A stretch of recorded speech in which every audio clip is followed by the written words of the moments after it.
أفلا يتدبرون القرآن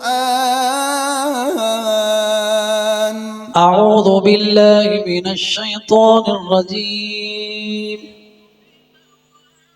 بسم الله الرحمن الرحيم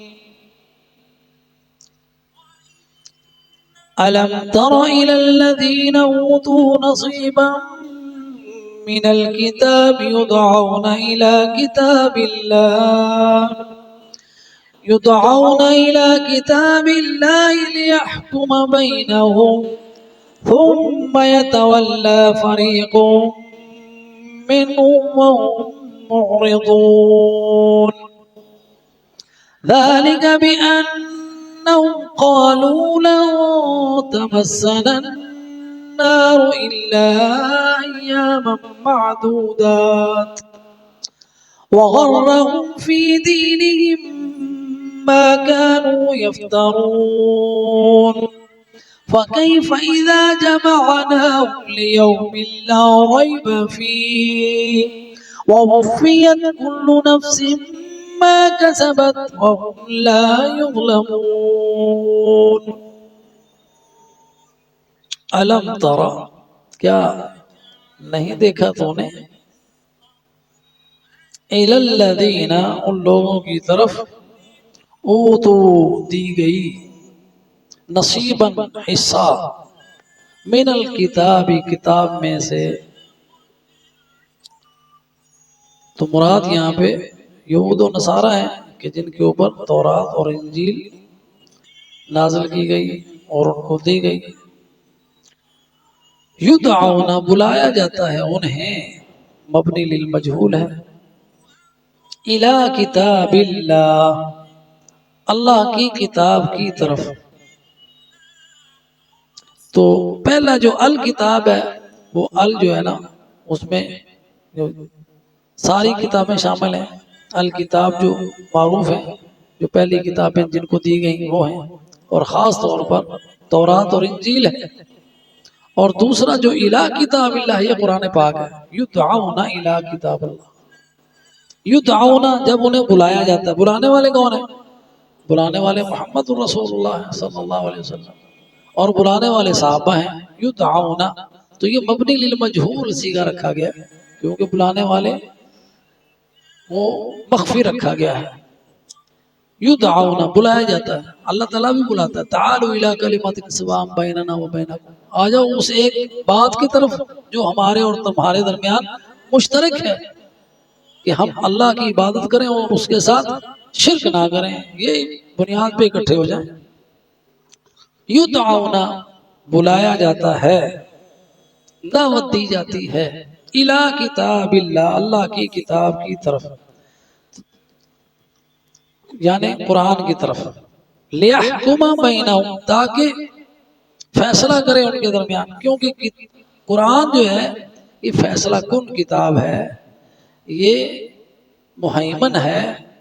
یہ جو یہود و نصارہ میں اختلاف ہوا اس کا فیصلہ کرنے والا ہے جو پہلے لوگوں نے اختلافات کیے قرآن اس کی وضاحت کرتا ہے وہ آپس کے جو ان کے جھگڑے تھے اور وہ جو لوگوں سے چھپاتے تھے قرآن نے وہ سارے ظاہر کر دیے وقالت اليهود ليست النصارى على شيء وقالت النصارى ليست اليهود على شيء وهم يتلون الكتاب وہ ایک دوسرے کو سمجھتے تھے یہ کسی چیز پر نہیں ہے یہ کسی چیز پر نہیں ہے تو قرآن جو ہے وہ فیصلہ کرتا ہے کہ کون حق پر ہے کون سچا ہے لیحکم بینہم ان کو بلایا جاتا ہو قرآن سے فیصلہ لے لو لیکن کیا ہوتا ہے ثم یتولی فریق منہم پھر اس میں سے یتولی منہ پھیر لیتا ہے فریق ایک گروہ منہم ان میں سے تو یہ گمراہی کا ایک طریقہ اللہ تعالیٰ نے بتا دیا تو یہ اب ہے یہود و نصارہ کے بارے میں لیکن ہر وہ شخص جس کا یہ رویہ ہے جب اس کو کتاب اللہ کی طرف بلایا جائے اس پہ یہ آیت صادق آتی ہے کیونکہ یہ کتاب اللہ ہے قیامت تک کے لیے جو بھی کوئی ہے مسلمان اپنے آپ کو کہلانے والا اور غلطی پر ہے اور اس کو بلایا جاتا ہے اللہ کی کتاب کی طرف اس کو آیت سنائی جاتی ہے تو وہ منہ پھیر لیتا ہے سانو آیتاں نہ پڑھ کے سناؤ مولوی ہو سانونا آیتاں پڑھ کے سن پتا سارا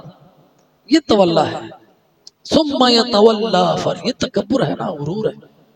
کہ ہم اس مولوی کی بات کیوں سن، مولوی اپنی بات تھوڑی کر رہا ہے، وہ تو اللہ کی کتاب کی طرف بلا رہا ہے نا۔ آپ یہ دیکھیں اس کی دعوت کیا ہے، اس کی طرف نہ دیکھیں وہ کون ہے، وہ دیکھیں وہ کیا رہا ہے اور کس کی طرف بلا رہا ہے۔ اللہ کی طرف کتاب اللہ آپ کے پاس ہے، دیکھ لو اس میں اس کی بات ہے، موجود ہے تو وہ دلیل ہے اس کے پاس، اور یہی اس کی تقویت ہے، یہی اس کی یعنی سچائی کی دلیل ہے کہ وہ حق پر ہے۔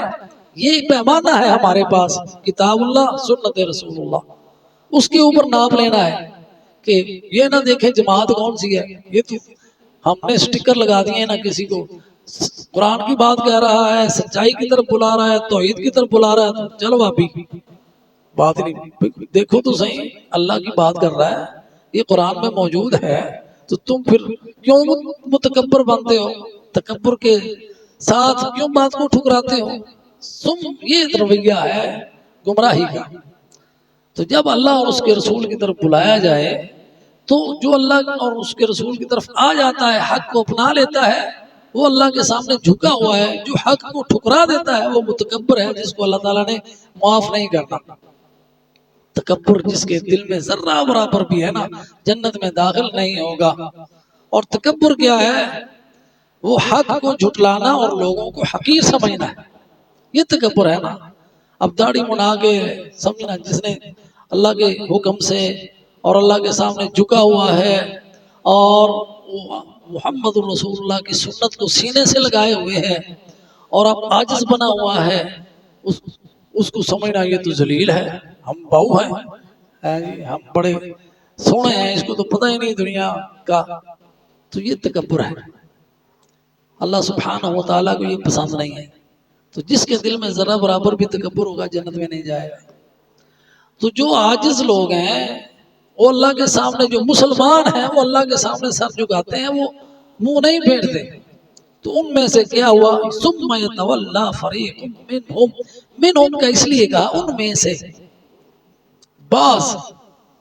جو تھے گروپ انہوں نے منہ پھیرا، مانا یہ ہوا کہ اس میں سے کچھ ایسے بھی تھے جنہوں نے منہ نہیں پھیرا۔ یہ منہم جو ہے نا اس لیے آیا، اگر منہم نہ ہوتا تو یعنی کہ سب نے منہ پھیر لیا، سب نے تو نہیں پھیرا تھا۔ کچھ یہودی اللہ تعالیٰ نے ان کو توفیق دی، جیسے عبداللہ ابن سلام ان کے احبار تھے، خبر تھے، بہت بڑے عالم تھے، مسلمان ہوئے۔ کتنے یہودی مسلمان ہوئے، کتنے عیسائی مسلمان ہوئے، آج بھی ہو رہے ہیں۔ تو یہ جو متکبر ہیں، جو اللہ کی کتاب سے فیصلہ نہیں لیتے اور در حقیقت اللہ سے نہیں لیتے، تو وہ ہیں متکبر۔ وہی فریق جو تھا انہوں نے موڑا، وہم مورزون، وہی اعراض کرنے والے ہیں،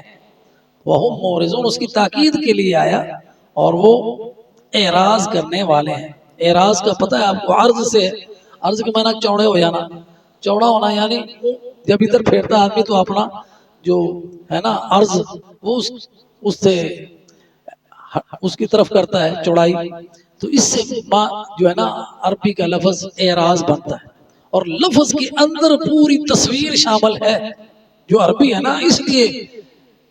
ایسی زبان ہے کہ لفظوں کے اندر پوری کی پوری تصویر کشی ہے۔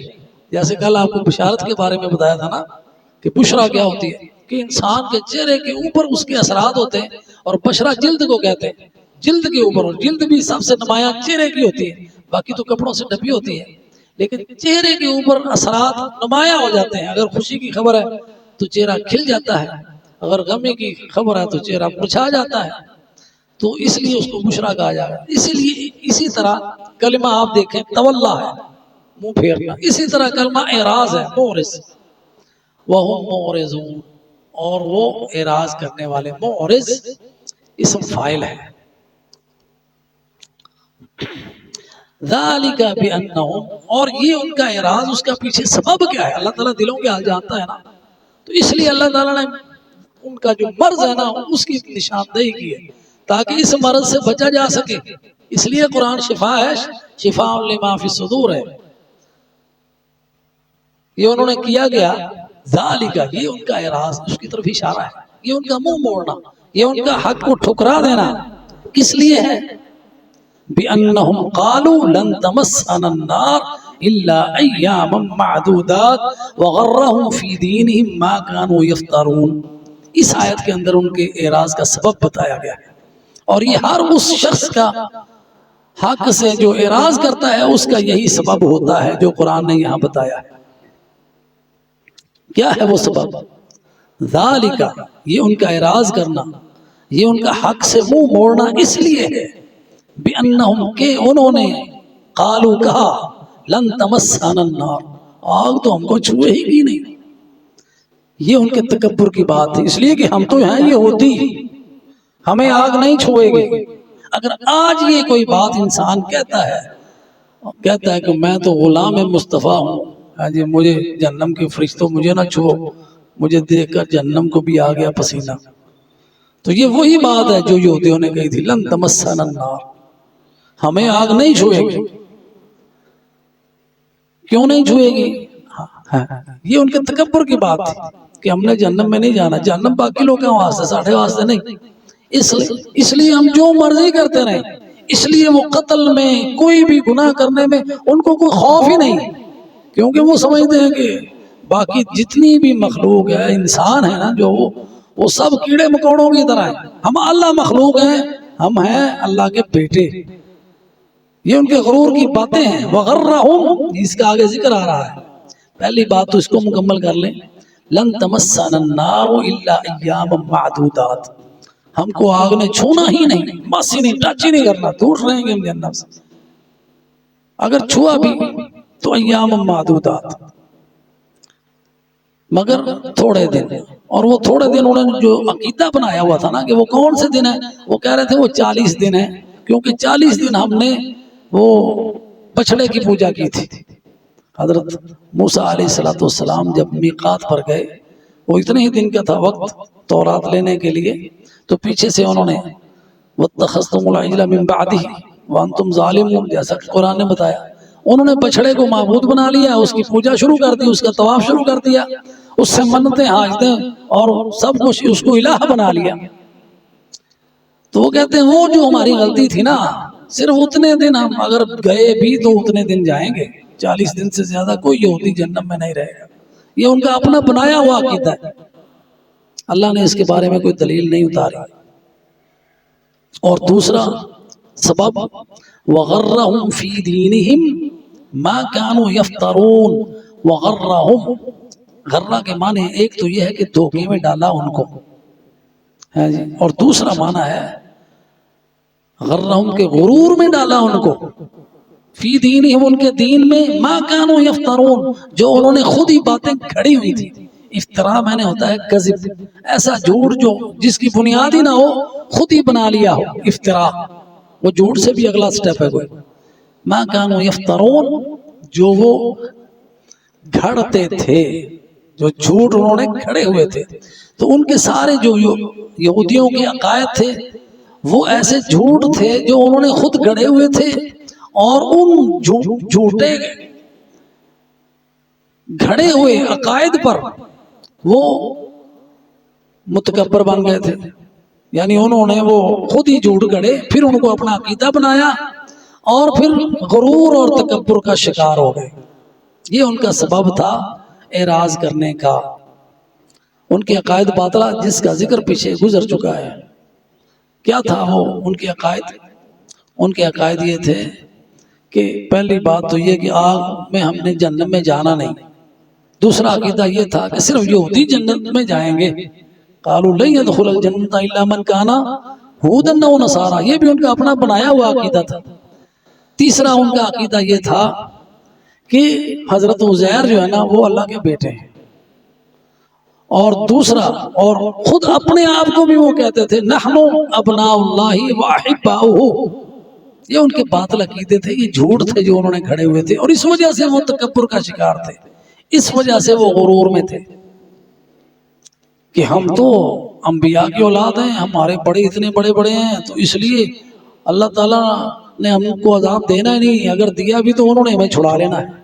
تو آج اگر کوئی انسان، کوئی شخص اپنے آپ کو کہتا ہے کہ میں مسلمان ہوں، اور وہ اللہ تعالیٰ کے احکامات کو نہیں مانتا، نماز نہیں پڑھتا، اللہ کے حکموں کی پیروی نہیں کرتا اور شرک کر رہا ہے اور انہی کو سمجھا ہوا ہے سب کچھ کہ یہ مجھے چھڑا لیں گے، تو پھر اس میں اور یہودیوں میں کوئی فرق نہیں ہے، کیونکہ اس نے انہی کے عقیدے بنائے ہوئے ہیں، اور وہ عقیدے ایسے تھے جس کی وجہ سے وہ غرور میں مبتلا ہو گئے۔ غرور یعنی دھوکے میں مبتلا ہوئے، غرور یعنی تکبر میں، دونوں معنی ہیں غرور کے۔ اس کے بعد فَكَيْفَ إِذَا جَمَعْنَاهُمْ، اب ذرا قیامت کا منظر دیکھ لو، ہاں جی، ان کے عقائد وہ ہم نے جو بتائے وہ ساری کے سارے جھوٹے تھے، جس کی وجہ سے ان کے اوپر اللہ کا غضب آیا۔ فَكَيْفَ إِذَا جَمَعْنَاهُمْ لِيَوْمٍ لَا رَيْبَ فِيهِ، پھر کیا ہوگا جب ہم جمع کریں گے انہیں اس دن کے لیے جس کے آنے میں کوئی شک نہیں ہے، قیامت کا دن جس کے آنے میں شک نہیں ہے۔ پھر ان کا کیا حال ہوگا جب ہم ان کو اکٹھا کریں گے جزا کے لیے، ہاں جی، اور اس کے واقع ہونے میں کوئی شک نہیں ہے، تو اس وقت ان کو سزا دی جائے گی، لا محالہ، سزا سے بچ نہیں سکیں گے، اور کوئی ہیلا کوئی جھوٹ ان کو سزا سے بچا نہیں سکے گا، اس لیے کہ اللہ تعالیٰ نے ہر جان کو وَوُفِّيَتْ كُلُّ نَفْسٍ مَا كَسَبَتْ وَهُمْ لَا يُظْلَمُونَ، اللہ تعالیٰ پورا پورا بدلہ دے گا ہر جان کو، وَوُفِّيَتْ وفا سے لفظ ہے، كُلُّ نَفْسٍ وَوُفِّيَتْ مؤنث کا صیغہ اس لیے آیا کہ نفس کے ساتھ اس کا تعلق ہے جو مؤنث ہے عربی میں، ہر جان کو پورا پورا بدلہ دیا جائے گا۔ وفا کا معنی بھی پورا بدلہ دینا ہوتا ہے، وفا کا معنی پورا پورا تولنا بھی ہوتا ہے۔ اوفو بالکیل اسی کا حکم ہے، حضرت شعیب نے اپنی قوم سے کہا تھا پورا تولو، اوفو وہاں پہ وفا کا لفظ آیا، تو وہ وفیت کل نفس، پورا پورا بدلہ دیا جائے گا ہر جان کو، ماں کا سبت، جو اس جان نے کمایا۔ اب یہ نہیں ہے کہ یہ ہوتی ہیں تو جو مرضی کرتے رہیں جنت میں چلے جائیں گے، ایسے نہیں ہے، جو انہوں نے جرم کیے ان کی سزا ان کو ملے گی، چاہے وہ کوئی بھی ہے، کل نفس، سب کو، ہر انسان کو، ہر جان کو، وہ جن ہے وہ انس ہے، کل نفس جو بھی ذی روح ہے اس سے بھی بدلے اللہ تعالیٰ نے قیامت کے دن جانوروں کو بھی لے آنا ہے، کہ جس سینگ والی نے کو نہیں کسی بکری کو مارا اس کو سینگ دیے جائیں گے اور اس سے بدلہ دلوایا جائے گا، مارو اس کو۔ وَوُفِّيَتْ كُلُّ، یہاں تک یہ عدل ہے اللہ تعالیٰ کا، وَوُفِّيَتْ كُلُّ نَفْسٍ مَا كَسَبَتْ وَهُمْ لَا يُظْلَمُونَ، جو ان کے ساتھ ان کے گناہوں کی سزا ہوگی نا، وہ ان کو جو بڑی سزا سمجھ رہے ہیں وہ ظلم نہیں ہے، ان کا جرم ہی یہ تھے، وہ ظلم نہیں کیا جائے گا، ان کو جو سزا ملے گی، جو عذاب ملے گی وہ ظلم نہیں ہے، اس لیے کہ اللہ سبحانہ وتعالی کسی گناہ کی سزا اس سے زیادہ نہیں دیتا، جتنا گناہ ہوگا اتنی سزا ملے گی، جو جس نے عمل کیا صالح اس کو اس کی سزا ملے گی، اس کو پورا پورا بدلہ دیا جائے گا، بلکہ اللہ تعالیٰ اپنے فضل سے زیادہ عطا فرمائے گا۔ تو اب ان لوگوں کو سوچ لینا چاہیے جنہوں نے جھوٹے عقیدے بنائے ہوئے ہیں، کہ کہیں وہ یہود و نصارہ کی ڈگر پر تو نہیں چلتے ہوئے، اپنے آپ کو دھوکے میں ڈالے ہوئے، اور شیطان نے ان کو دھوکے میں رکھا ہوا ہے۔ اللہ تعالیٰ سے دعا ہے کہ اللہ سبحانہ وتعالی قرآن کو حکم بنانے کی توفیق دے، اور اس کی روشنی میں ہم اپنے عقائد بنائیں، اور وہ جو گمراہیاں جس میں یہود اور نصارہ ملوث ہوئے، اللہ تعالیٰ ان سب گمراہیوں سے ہمیں محفوظ رکھے، آمین۔ وآخر دعوانا ان الحمد للہ رب العالمین۔